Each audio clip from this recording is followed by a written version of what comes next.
L'État de Rivers, cœur pétrolier du Nigeria, n'est pas étranger aux troubles. Des manifestations font rage dans les rues, symptômes visibles d'une agitation politique profonde qui menace d'engloutir l'État. Des bâtiments sont défigurés, portant les stigmates d'un conflit qui a dégénéré. Les forces de sécurité patrouillent avec une intensité qui en dit long sur la fragilité de la paix. Au cœur de la tempête se trouve le président Bola Ahmed Tinubu, qui a déclaré l'état d'urgence dans l'État de Rivers. La situation a atteint un point critique, exigeant une action rapide et décisive. Le monde observe le Nigeria aux prises avec cette crise interne. La déclaration du président Tinubu est un pari audacieux, une manœuvre risquée dans le jeu complexe de la politique nigériane. Ce n'est pas une décision prise à la légère, c'est un risque calculé, une action entreprise avec le poids de l'avenir du pays sur ses épaules. Les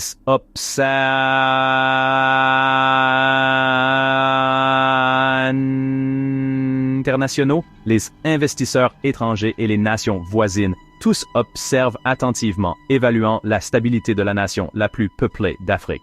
La déclaration de l'état d'urgence est un message clair. Le Nigeria ne tolérera pas l'anarchie, mais sous cette action décisive se cache un réseau de complexité politique inextricable. Certains suggèrent que Tinubu utilise la crise pour consolider son propre pouvoir, tandis que d'autres pensent qu'il agit en véritable homme d'État.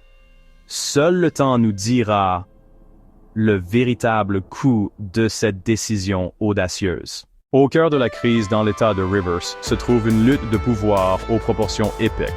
Deux titans politiques, le gouverneur Siminalayi Fubara et son prédécesseur Nyesom Wike, maintenant ministre du territoire de la capitale fédérale, FSAT, sont engagés dans une bataille pour le contrôle. Le gouverneur Fubara lutte pour asseoir son autorité, tandis que Wike, bien qu'il ne soit plus gouverneur, exerce encore une influence considérable. L'affrontement entre ces deux hommes est une lutte pour l'âme même de l'État de Rivers. Alors que le drame se déroule, une chose est certaine, un seul homme peut en sortir victorieux. Les racines de la crise sont profondes, étroitement liées à la relation complexe entre le gouverneur Fubara et son prédécesseur, Nyesom Wike. Fubara, choisi par Wike comme son successeur, est arrivé au pouvoir sur une vague de bienveillance et de promesses de continuité. Mais c'est sous de l'unité. Des fissures sont rapidement apparues. Désireux de sortir de l'ombre de Wike, Fubara a commencé à affirmer son autorité en procédant à des nominations clés qui ont mis à l'écart certains des fidèles. Duritsan da en ar war a wai a war found. Wike qui n'a jamais reculé devant un combat sobre, a réagi en faisant une démonstration de force, critiquant publiquement les décisions de Fubara. Il a rallié ses partisans pour saper l'autorité de Fubara à chaque tournant. La querelle croissante entre Fubara et Wike a créé une atmosphère toxique au sein de la politique de l'État de Rivers. Le parti au pouvoir, autrefois uni, s'est retrouvé fracturé, divisé en deux camps. Les agences et départements gouvernementaux étaient paralysés par l'indécision. Leur projet de développement était au point mort et la prestation des services essentiels à la population était gravement entravée. Les médias sociaux sont devenus un terreau fertile pour la colère et la frustration. Germe de l'agitation semée dans le terreau fertile de l'instabilité politique commençait à germer. Les tensions latentes dans l'État de Rivers ont finalement dégénéré, éclatant en une violence qui a secoué la nation. Les affrontements entre groupes rivaux sont devenus monnaie courante avec des rapports faisant état de coups de couteau, de fusillades et même de meurtres. Det är proper da power bike i det or no how et industrie vandalisée, des commerces pillés et les rues peuvent être transformées en champs de bataille. Prise entre deux feux, la police a eu du mal à maintenir l'ordre. À mesure que la violence s'intensifiait, la peur et l'incertitude se sont emparés de l'État de Rivers. L'État, autrefois symbole de prospérité, était désormais pris en otage par l'âpre rivalité de son élite politique. Les appels à l'aide provenant de l'État de Rivers ne pouvaient plus être ignorés. Les images de la violence diffusées sur les écrans de télévision à travers le pays et largement partagées sur les réseaux sociaux ont choqué et indigné les Nigérians. La pression s'accentuait sur le président Tinubu pour qu'il intervienne. Les chefs religieux, les chefs traditionnels et les organisations de la société civile ont tous exhorté le président à agir. La communauté internationale observait également la situation avec une inquiétude croissante. Le président Tinubu, confronté à une crise de cette ampleur, savait que le temps de l'inaction était révolu. Dans une décision qui a secoué la nation, le président Tinubu est apparu à la télévision nationale, annonçant la déclaration immédiate de l'état d'urgence dans l'État de Rivers. Il a parlé de l'escalade de la violence, de l'effondrement de l'ordre public et du besoin urgent de restaurer la paix et la stabilité. La déclaration de l'état d'urgence n'a pas été une décision prise à la légère. Par cet acte, le président Tinubu s'est octroyé un pouvoir sans précédent sur l'État de Rivers. La nation retenait son souffle, observant et attendant de voir comment cette décision audacieuse allait se dérouler. Serait-ce l'action décisive nécessaire pour apaiser les troubles ou allait-elle exacerber les tensions? La déclaration d'état d'urgence par le président Tinubu a suscité des réactions mitigées. Ses partisans l'ont salué comme une étape nécessaire pour rétablir l'ordre public. Les critiques, cependant, ont accueilli la déclaration avec suspicion, remettant en question les véritables motivations du président. Ils l'ont accusé d'utiliser la crise dans l'État de Rivers comme prétexte pour consolider son propre pouvoir. La communauté internationale a également réagi, certains exprimant leur soutien et d'autres faisant safe de leurs préoccupations. Tinubu a insisté sur le fait que sa seule préoccupation était le bien-être de la population de l'État de Rivers. Pendant que le drame politique se déroulait, un autre facteur crucial était en jeu dans l'État de Rivers, le pétrole. En tant que l'une des régions les plus riches en pétrole du Nigeria, l'État de Rivers joue un rôle vital dans l'économie du pays. L'escalade de la violence avait déjà commencé à impacter la production pétrolière. Plusieurs compagnies pétrolières avaient été contraintes de cesser leurs opérations en raison de préoccupations sécuritaires. Le président Tinubu savait qu'il ne pouvait pas laisser la situation s'envenimer. La déclaration de l'état d'urgence visait également à protéger le moteur économique du Nigeria. Alors que la crise dans l'État de Rivers s'aggravait, certains observateurs ont commencé à spéculer que la querelle entre le gouverneur Fubara et Nyesom Wike était plus qu'une simple rivalité personnelle. Ils suggéraient que les deux hommes n'étaient que des pions d'un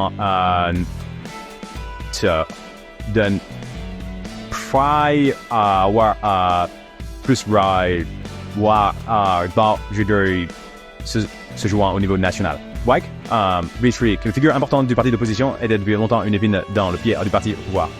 Certains pensaient que le président Tinubu voyait la crise comme une occasion d'affaiblir l'influence de Wyke. Cela affaiblirait non seulement l'opposition, mais enverrait également un message clair aux autres challengers potentiels. La décision du président Tinubu de déclarer l'état d'urgence dans l'état de Rivers était un risque calculé. En cas de succès, cela pourrait restaurer la paix et la stabilité, protéger les intérêts économiques du Nigeria et renforcer sa propre position politique. Cependant, si l'intervention se retournait contre lui, cela pourrait enflammer davantage les tensions et exacerber la violence. La communauté internationale condamnerait probablement cette décision. Les investisseurs pourraient sur Kant's sewer,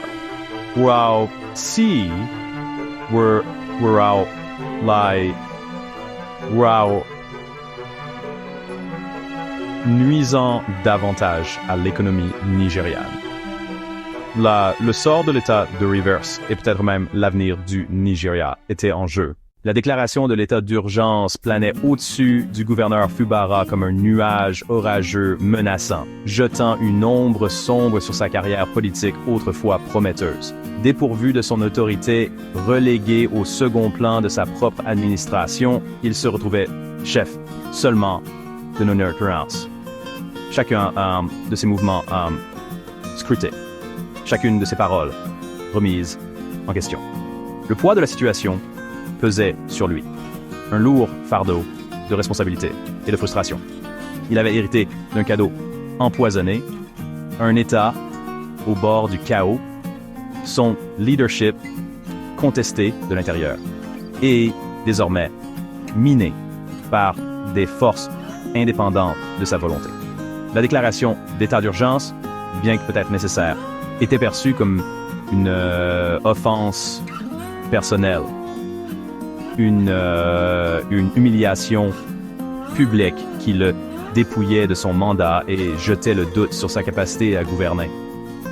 Le peuple même qu'il avait juré de servir se tournait désormais vers le gouvernement fédéral pour son salut, leur confiance en son leadership profondément ébranlé. Le dilemme du gouverneur était un microcosme de la crise plus large qui sévissait dans l'État de Rivers. Il était pris entre le marteau et l'enclume.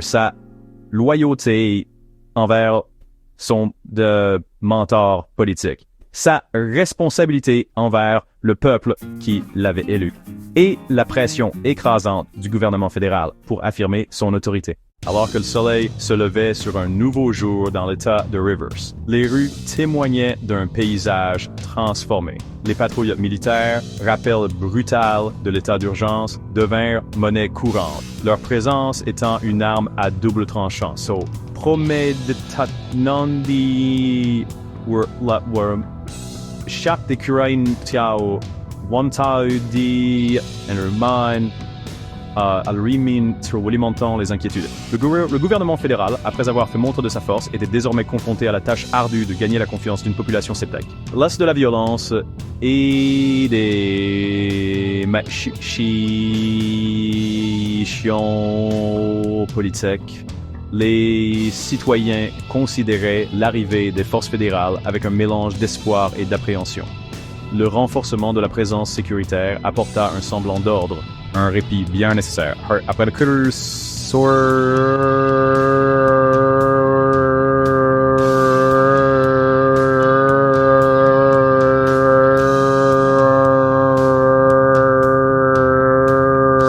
l'État. Mais sous la surface, les tensions couvaient, alimentées par des années de méfiance et de ressentiment envers un gouvernement fédéral, souvent perçu comme distant et déconnecté de la réalité. Il devint vite évident que le succès de la déclaration d'état d'urgence ne reposait pas uniquement sur la puissance de l'armée. mais aussi sur la capacité du gouvernement fédéral à gagner la confiance et la coopération de la population. C'était un exercice d'équilibre délicat, exigeant du tact et une compréhension fine des dynamiques complexes en jeu dans cette région instable. La crise dans l'État de Rivers projetait une ombre inquiétante sur le paysage politique du pays, ses répercussions s'étendant bien au-delà des frontières de cet État troublé. L'année 2027, autrefois un horizon lointain, se profilait désormais à grands pas. Les prochaines élections présidentielles revêtant une nouvelle urgence à la lumière du drame qui se déroulait. Les analystes politiques et les experts en herbe décortiquaient chaque mouvement, chaque déclaration, chaque battement de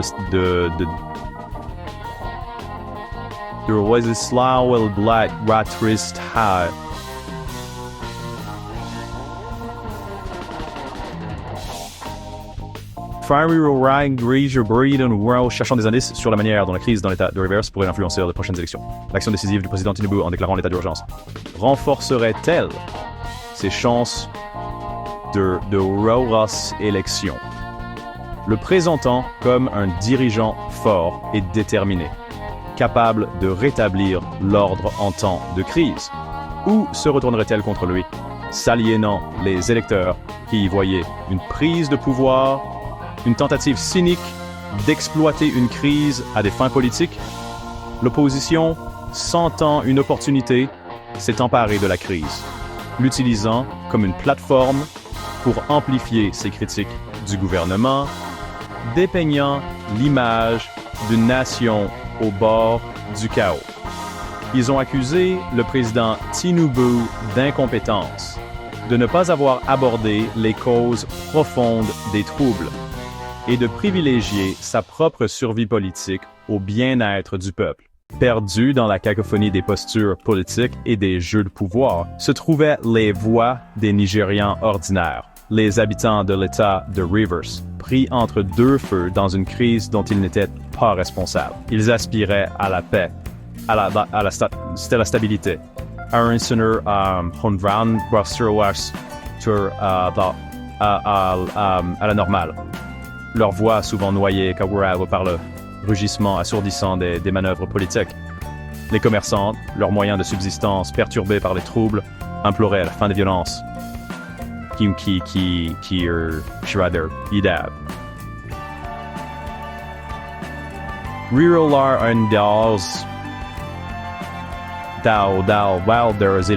privaient de leurs revenus. Les étudiants, leurs études suspendues car les écoles restaient fermées, rêvaient d'un avenir où leurs stylos et non les balles seraient leurs armes de prédilection. Les mères, le cœur lourd d'inquiétude, priaient pour la sécurité de leurs enfants. La voix tremblante en racontant des nuits blanches ponctuées par le bruit des coups de feu et le hurlement glaçant des sirènes. Leurs histoires, souvent non dites, non partagées, formaient le tissu invisible de la crise. Un rappel poignant que derrière les gros titres et la rhétorique politique se trouvaient des vies réelles, des familles réelles, des rêves réels, brisés par le cycle insensé de la violence et de l'instabilité. La crise dans l'État de Rivers a exposé les failles qui couraient sous la surface de la société nigériane, les profondes divisions ethniques, religieuses et politiques qui menaçaient de déchirer la nation. Il est devenu de plus en plus évident que la bataille pour l'État de Rivers n'était pas une question de contrôle d'un seul État, c'était le microcosme d'une lutte plus large pour l'âme du Nigeria.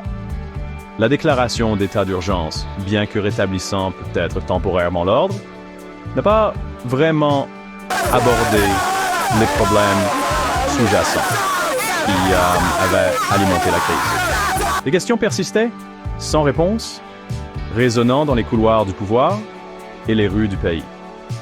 Le Nigeria, nation forgée, à partir d'une mosaïque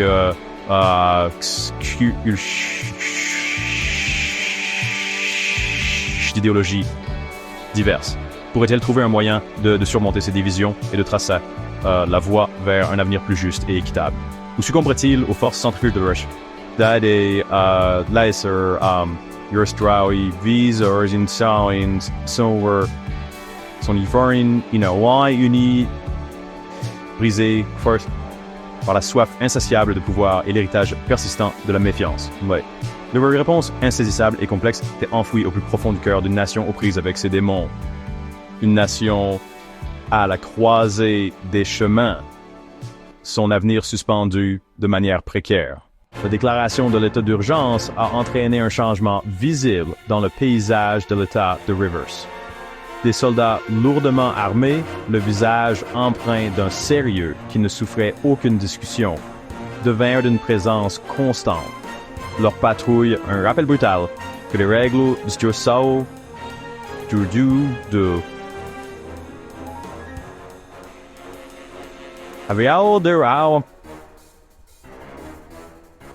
changé. Les points de contrôle ont poussé comme des champignons après la pluie, stratégiquement positionnés aux intersections clés et aux points d'entrée. Leur présence rappelant constamment la nouvelle Israël. Risai, Alison, Forswide, Yao, Yael, Henry, and Detter, and Screwdo are sur certains. La vue de ces hommes armés apportait un sentiment de soulagement, un signe tangible que le gouvernement était sérieux quant au rétablissement de l'ordre. La présence de l'armée affirmait Nauran Slide Iwozori Samril dissuaderait de nouvelles violences, permettant à la population de pousser un soupir de soulagement collectif et d'entamer le long processus de guérison. Mais pour d'autres, la présence militaire accrue était une arme à double tranchant, un mal nécessaire, lourd de risques. La vue de soldats patrouillant dans les rues, bien que rassurante pour certains, évoquait des souvenirs douloureux d'un passé plus sombre. Une époque où le régime militaire était synonyme d'oppression et de brutalité. Des murmures d'inquiétude se répandaient dans les rues, alimentés par une profonde méfiance envers l'autorité et par la crainte que le remède ne soit pire que le mal. Le défi pour le gouvernement fédéral était de trouver un équilibre délicat, de projeter une image de force et de détermination sans recourir à des tactiques brutales qui pourraient aliéner les personnes saines, même sur Dieu, Chai, Bray, na vous voyez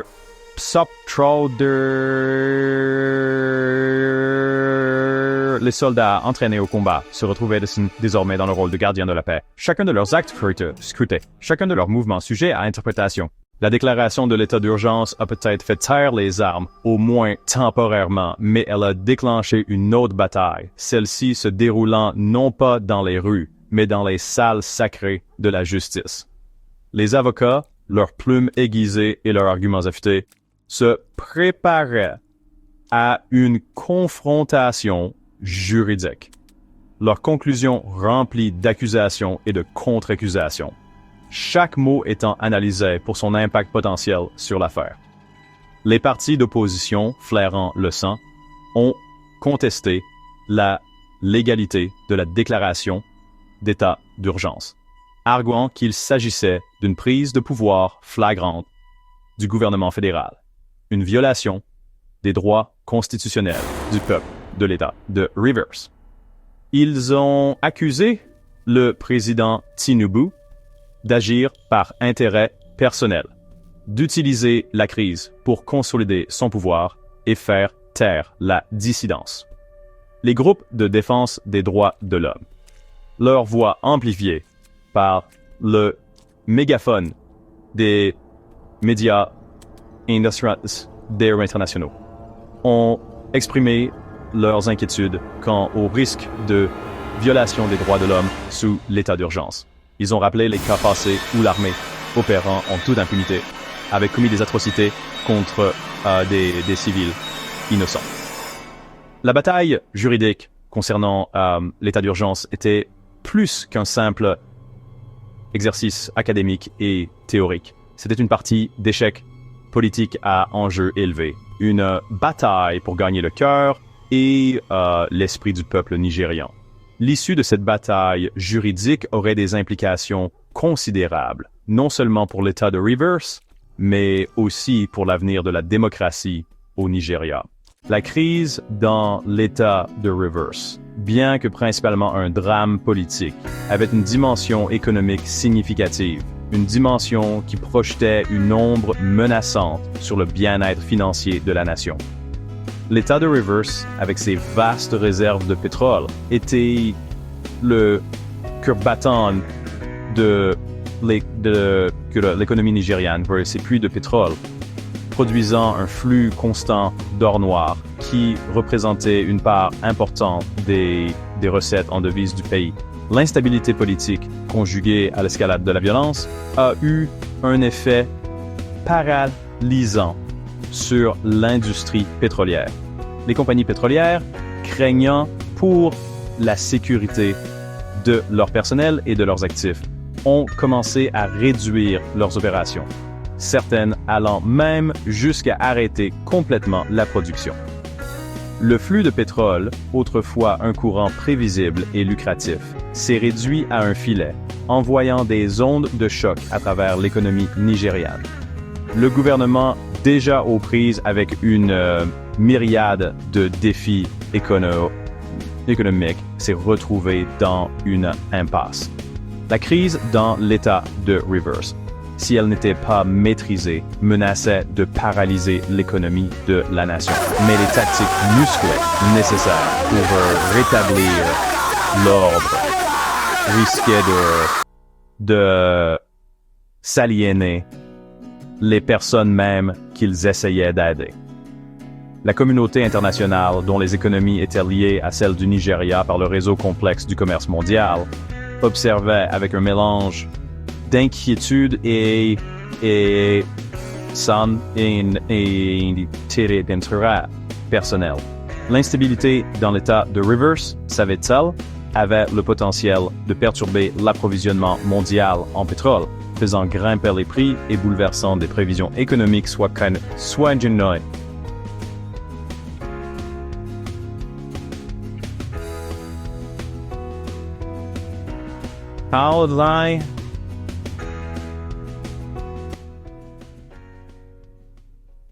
Alors que la poussière retombait sur les ondes de choc initial de la déclaration d'état d'urgence, les habitants de l'État de Rivers étaient confrontés à la tâche ardue de reconstruire leur vie, leur communauté, leur avenir. Les cicatrices de la crise, tant visibles qu'invisibles, étaient profondes. Un rappel brutal de la fragilité de la paix et de l'héritage persistant de la méfiance. Le chemin vers la reconstruction, il le savait, serait long et ardu, semé d'embûches et de revers. Les blessures infligées par des années de manœuvres politiques et de violence ne guériraient pas du jour au lendemain. Le cycle de la méfiance, alimenté par des décennies de promesses non tenues et d'attentes déçues,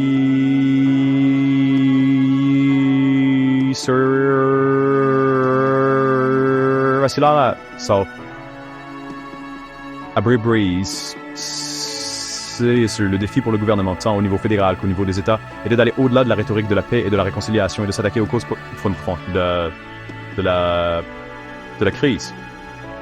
Cela impliquait de s'attaquer aux problèmes de pauvreté, d'inégalité et de marginalisation qui avaient attisé les flammes du mécontentement. Cela signifiait investir dans l'éducation et la création d'emplois, donner aux jeunes un sentiment d'espoir et de possibilité. Cela impliquait de répondre aux griefs de la région du delta du Niger en veillant à ce que les personnes qui avaient subi le plus gros de la dégradation environnementale et d'espérer de Lawrence Burlexborough Live